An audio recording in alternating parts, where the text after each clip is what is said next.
Сәлем достар! Денелер суды қалай ығыстырады деген сұраққа жауап беру арқылы зерттеу түсіретін боламыз. Ең алдымен бізге шүберек және де стақан су,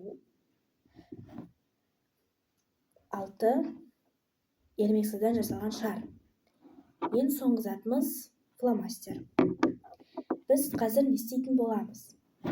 Шүберекті стақанның астына саламыз. Су ығысқан кезде осы шүберекке ағады. Бастайық. Қазір мен біртіндеп шарларды саламын. Сол кезде бірден сызып отырамыз. Себебі су қаншалықты көтеріледі. Бұл біздің бірінші шарымыз.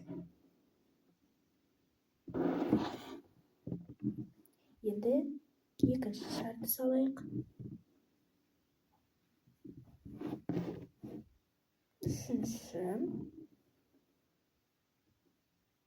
Көріп тұрғандарыңыздай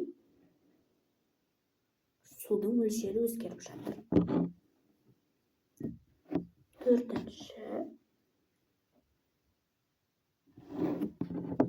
Және де бесінші. Су әлі ақпады, бірақ ең соңғы шартты салған кезде бірден ағып кететін сияқты.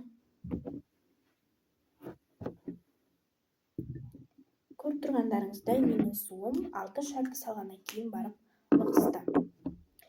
Менің суым немесе шарларым аз болып қалды, себебі бұл су өте көп ығысатын еді.